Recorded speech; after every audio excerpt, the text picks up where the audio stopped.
In the name of the Father. Ayos. Wala. Sabi niya, wala. Hindi mo sinabi niya. Bilis pa nga, 4 years pa lang. Nakalukulan niya. Ito sila direct sa kitchen, guys. Direct sa kitchen.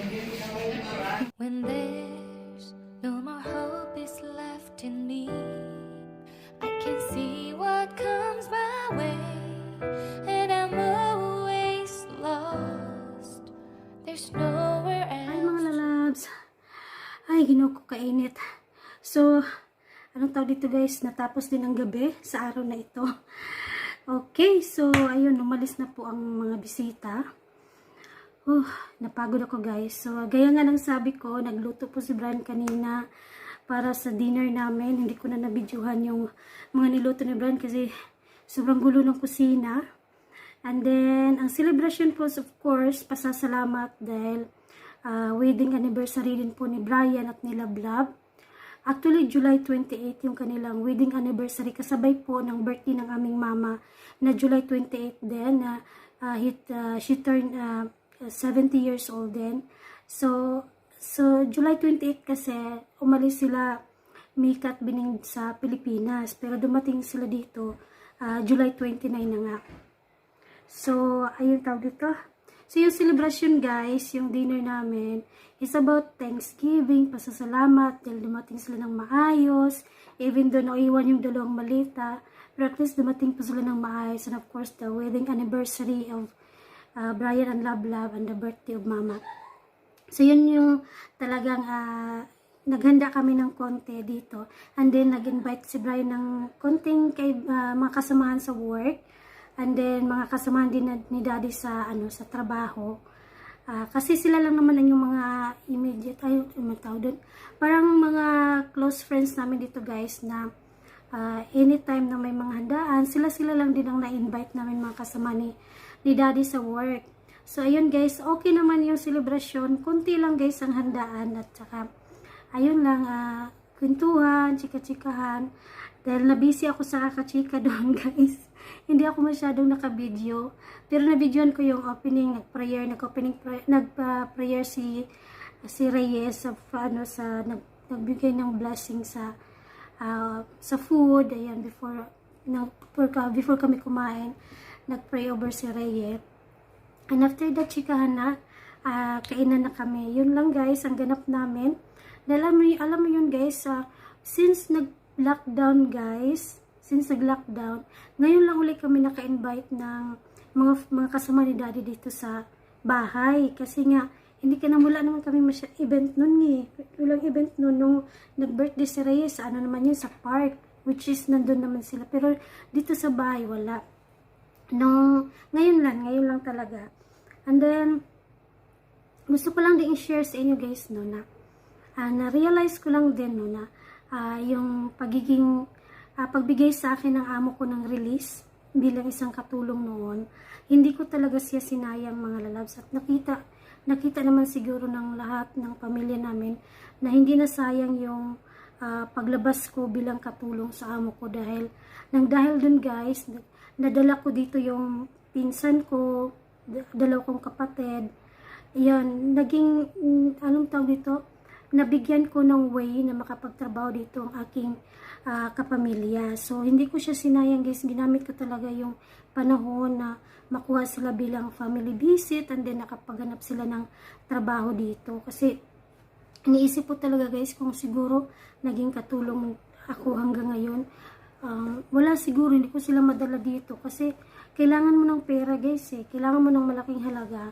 Una-una sa plane ticket nila, para madala mo sila dito. And then, the processing, tapos, bibili ka ng visa, ganyan. Maraming mga bagay na actually, si Love na bilan namin ng visa ata. But si Bining, hindi ko siya nabilan ng visa kasi kinuha ko siya as family visit under my visa noon dahil pinayagan ako noon ng cinema. Pero nung umalis na ako sa cinema, bumili na, na talaga kami, nag-avail kami ng visa sa labas. So, ayun, guys, yun nga, na-share ko lang sa inyo kasi maraming blessing na nabating sa buhay namin. Even though we didn't get into, sabi nila na magarang bahay, na tawag dito, yung iba na nag-abroad, naging maganda yung bahay, ganyan. Pero guys, kahit ganun ang bahay namin, matutulugan naman at nakatapos naman sa pag-aaral yung mga kapatid ko. So yun lang siguro ang mahalaga, at ngayon nagkakaroon sila ng kanilang pamilya at may mga trabaho sila, except for Bining kasi she's still single until now, walang balak mag-asawa. So ayun guys, ipapakita ko na sa inyo yung video na nangyari sa event namin tonight, at pasensya na kayo sa medyo hindi details kasi nga nabisi talaga ako sa kakachika doon sa mga kasama ni Daddy kanina. So thank you once again guys sa pagsama sa amin, sa panonood sa aming mga video. Okay, so I hope mag-enjoy kayo sa mumunting offer namin. Pasasalamat sa lahat ng blessings na dumating sa aming buhay at ang pagdating nila Bining at Mika dito sa amin. Dito sa Oman muli. Bye guys and good night. Good night kasi gabi na talaga. Naantok na ako guys. Bye bye again. Yeah. Go. Enjoy the fun. Ayos.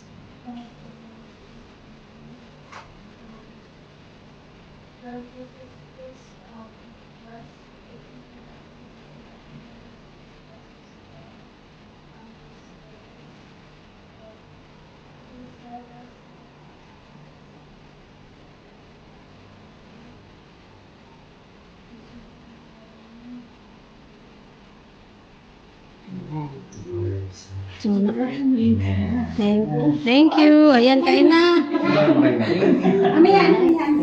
Wala man bisita si Brian kasi may pasok yung mga ano. Sa akin, wala. Wala po, uy. Hindi pa nag-check po. Marami pa namang lemon. Oo nga daw. Ang daming lemon dyan. Ayun lang, hindi nakabili ng anak. Sigurin natin ng lemon. Diyan daddy kasi ang init dito banda oh, yung meat. Kaya nga, dito ito parang yung Ipasok mo din. Paring ba kayo? Alas, wala. Sabi niya, wala. Hindi mo sinabi niya. Bilis lang eh, 4 years pa lang. Sa kinukunan niya. Oo. Sabi ko, baka wala rin. Baka gumagana ka na ako dito. Hindi. Ang makapaghapunan. Maghahalongkat tayo dyan sa loob, baka meron. O kapag, baka may naipit pa dyan. Baka naipit Ito, tabi-tabi. Meron yan, baka may naipit pa dyan pare. Baka may tinago pa. O hindi, may mga abubot kasi dyan. Di ba alam, baka may naman sa loob. Nagsikrib nga ng dalawang pupunta sa amin sila. Ng dalawang araw. ito dito kung ano niya oh. Ito sila direct sa kitchen guys. Direct sa kitchen.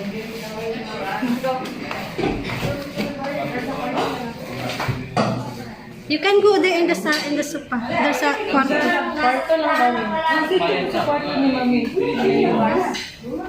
Doon na lang kayo, bebe. Doon na lang kayo. You can open the TV. Open the TV. Wala mo ngayon sa tindahan kasi ako lang iniwan ko sa kaibigan ko. Kaya na muna bahala. No naman. Mas okay ang hanap buhay. Doon, okay naman. Pero, issue pa rin Namiss stress. na yung level 5. Namiss na yung level 5. Wala nga yan. Late ang melon guys.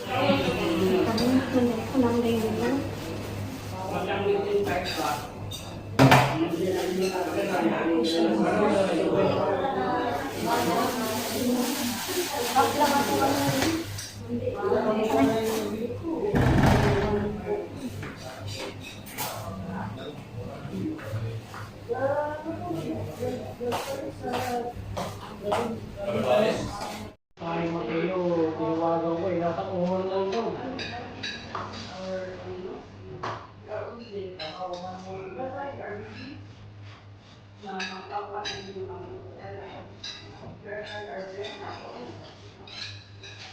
Asa din si Paul lang? Shaira mo. Kala. Ay, si Shaira na.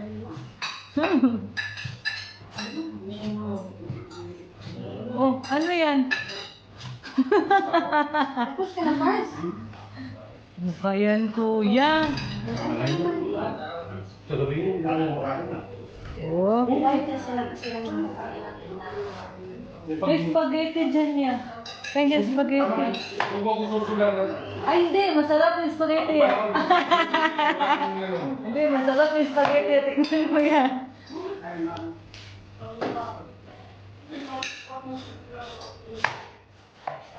Paborito din yung mga kapon.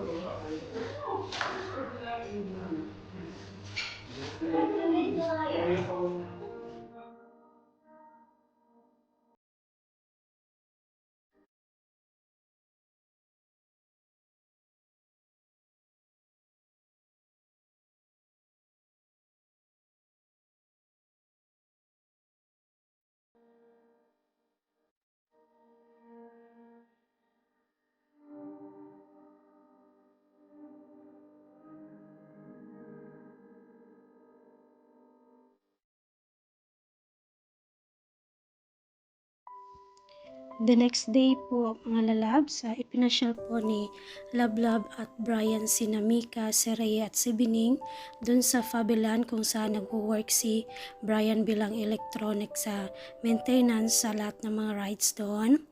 Okay, siya po yung maintenance doon guys. So, ayan po, masing-masaya po ang dalawa. At nakapaglaro sila sa Fabilan. So, ito po ang loob ng Fabilan guys kung saan nagtatrabaho si Brian.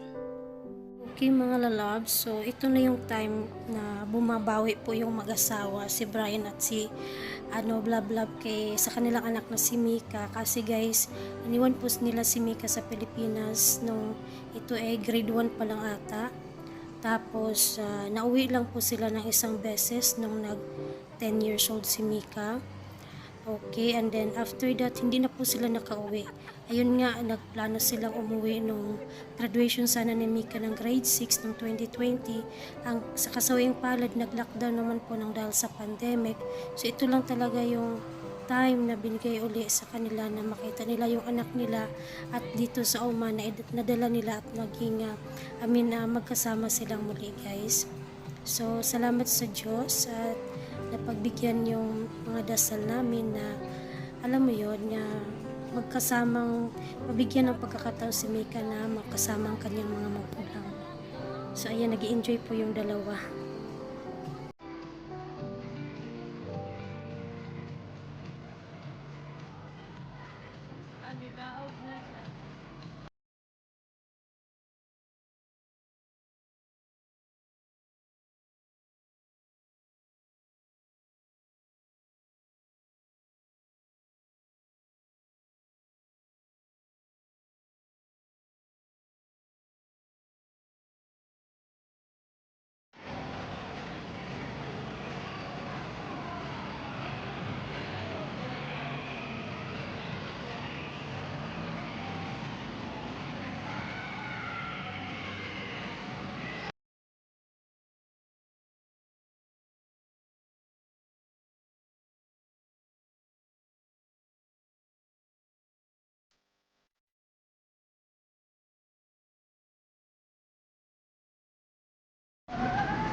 Uy, tama na na pag-auman ba kayo mga anak ba?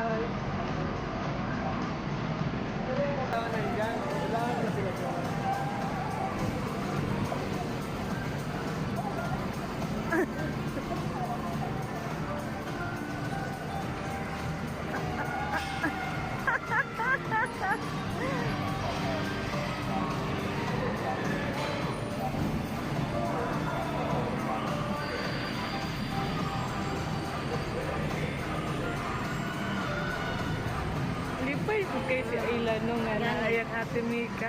Kuha na siya. Ano na si kauban ko? Si katama na? Dan?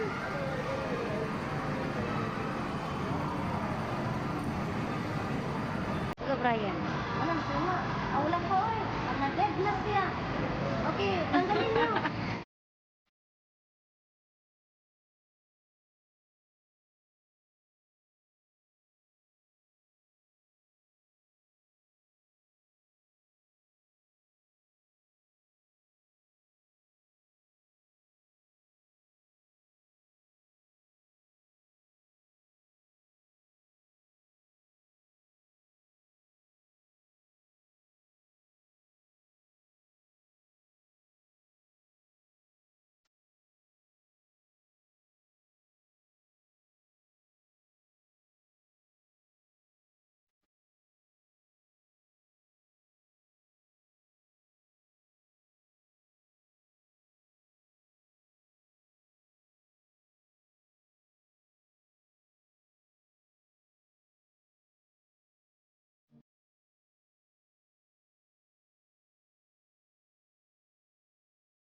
Thank